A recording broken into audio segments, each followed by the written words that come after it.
Hello students, I am Priyanka.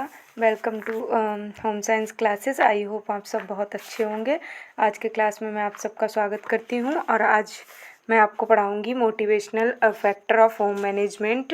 ये हमारी home management की चौथी क्लास है। गृह प्रबंधन के उत्प्रेरक तत्व मैं आपको पढ़ाऊँगी, ठीक है। गृह प्रबंधन के उत्प्रेरक तत्व के बारे में मैं आपको पूरा बताऊँगी कि इसके कौन कौन से तत्व होते हैं। तो गृह प्रबंधन के तीन उत्प्रेरक तत्व होते हैं। गृह प्रबंधन के कितने? 3 उत्प्रेरक तत्व होते हैं। कौन कौन से? मूल्य, लक्ष्य एवं स्तर। ये 3 हमारे उत्प्रेरक तत्व होते हैं। वैल्यू, गोल, स्टैंडर्ड, ठीक है, जो कि एक दूसरे से घनिष्ठ संबंध रखते हैं। और तीनों ही एक दूसरे से परस्पर संबंध रखते हैं, घनिष्ठ संबंध रखते हैं, ठीक है। एक दूसरे के बिना कोई भी पूरा नहीं हो सकता। प्रबंधन के उत्प्रेरक तत्वों को त्रिकोण द्वारा दर्शाया जाता है, जिसके मध्य केंद्र में वैल्यू होता है, मूल्य ही अन्य दोनों उत्प्रेरकों की उत्पत्ति होती है।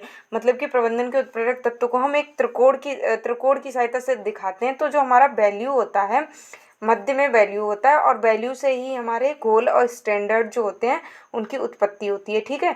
गृह प्रबंधन में इन तत्वों का होना अति आवश्यक होता है। गृह प्रबंधन में क्या होता है? इन तीनों तत्वों का होना अति आवश्यक होता है। ये कार्य को करने के लिए प्रेरित करते हैं और ये तीनों तत्व जो होते हैं हमें कार्य करने के लिए प्रेरित करते हैं। इनकी सहायता से पारिवारिक लक्ष्यों की प्राप्ति में सहायता मिलती है और हम इनकी सहायता से ही अपने पारिवारिक लक्ष्यों की प्राप्ति कर सकते हैं, उनमें हमें सहायता मिलती है, ठीक है। तो हमारे कौन कौन से 3 उत्प्रेरक तत्व होते हैं? वैल्यू, गोल, स्टैंडर्ड, यानी कि मूल्य, लक्ष्य और स्तर, ठीक है। सरल शब्दों में मूल्य, लक्ष्य एवं स्तर को इस प्रकार समझा जा सकता है, ठीक है।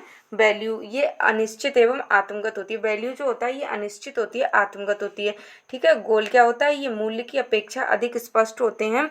ये वह निश्चित वस्तु है जिससे प्राप्त करने की प्रत्येक व्यक्ति जो होता है वो इच्छा रखता है, ठीक है। हमारा जो वैल्यू जो होता है ये अनिश्चित एवं आत्मगत होता है। गोल क्या होता है? ये मूल्य की अपेक्षा अधिक स्पष्ट होते हैं। ये वह निश्चित वस्तु है जिसे प्राप्त करने की प्रत्येक व्यक्ति इच्छा रखता है। मतलब कि गोल हमारे जो होते हैं उसे लक्ष्य होता है हमारा, उसे प्राप्त करने का प्रत्येक व्यक्ति इच्छा रखता है ना, कि हम अपना लक्ष्य निर्धारित किया है, हमारा जो गोल है उसको हम अचीव कर लें, ठीक है। फिर क्या है?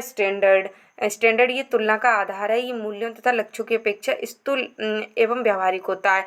ये क्या होता है? स्टैंडर्ड ये तुलना का आधार है। ये मूल्यों तथा लक्ष्यों की अपेक्षा स्थूल एवं व्यावहारिक होता है। ये क्या होता है? स्थूल एवं व्यावहारिक होता है, ठीक है। अब हम अपना पहला पढ़ेंगे वैल्यू। हमारा जो मूल्य होता है कि हमारी वैल्यू क्या है, कि इस इंसान की वैल्यू होती है ना, वो कहता है हमारी ये वैल्यू है। तो क्या है?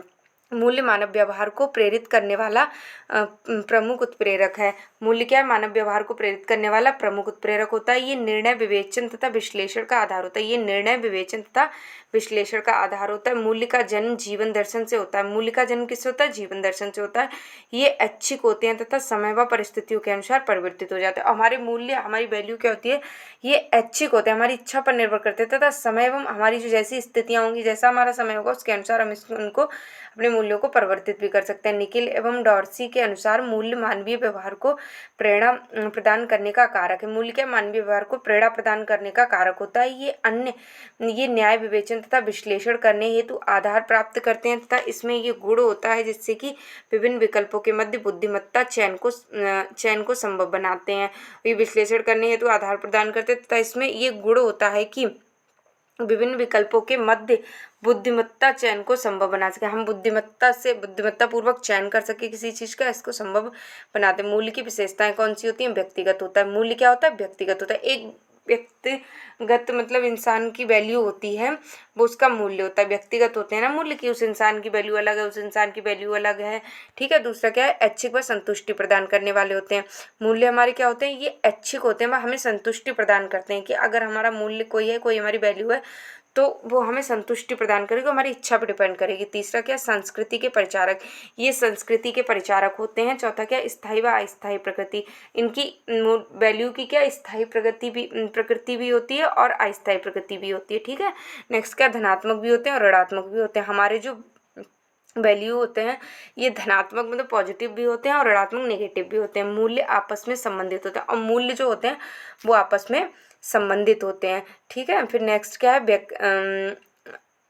व्यक्तित्व निर्माण में सहायक। ये हमारे व्यक्तित्व निर्माण में सहायक होते हैं, ठीक है। और फिर क्या है, मूल्य में स्वनिर्माण एवं विकास करने की योग्यता होती है। हमारे मूल्यों में क्या स्वनिर्माण एवं विकास करने की योग्यता होती है। मूल्य निर्देशात्मक होते हैं। मूल्य, हमारी जो वैल्यू होती है वो निर्देशात्मक होती है, हमें निर्देश देती है।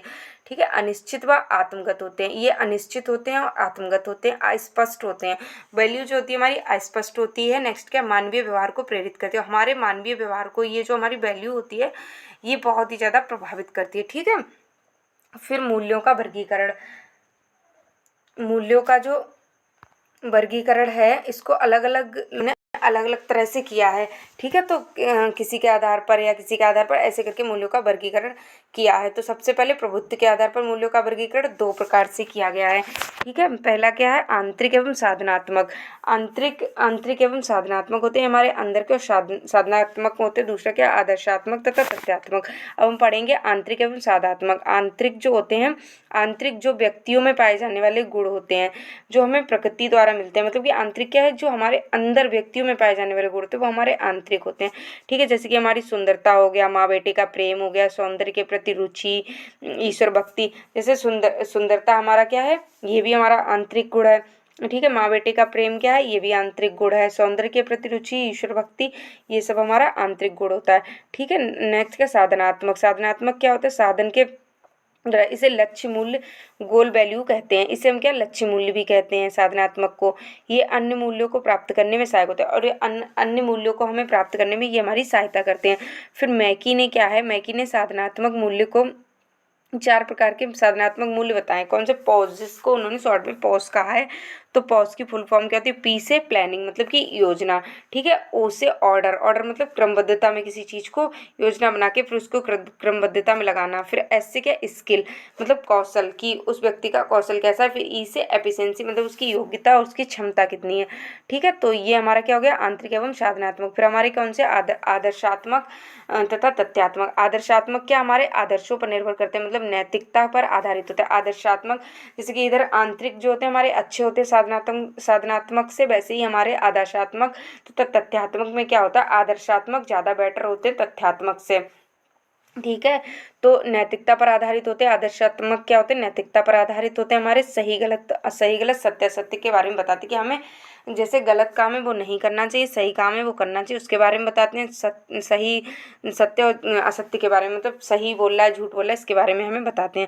फिर हमारे तथ्यात्मक होते हैं, ये इच्छाओं व प्राथमिकताओं पर आधारित होते हैं। ये हमारी इच्छाओं और हमारी प्राथमिकताओं पर आधारित होते हैं कि हमें क्या चीज़ की ज़्यादा नीड है, उस पर आधारित होते हैं। धन कमाना चाहे जैसे भी कमाना। ये तथ्यात्मक कैसे होते हैं, उसमें आदर्शात्मक में हम कहते हैं नैतिकता पर निर्भर होता है, लेकिन इसमें क्या होता है, धन कमाना है चाहे हम कैसे भी कमाएं।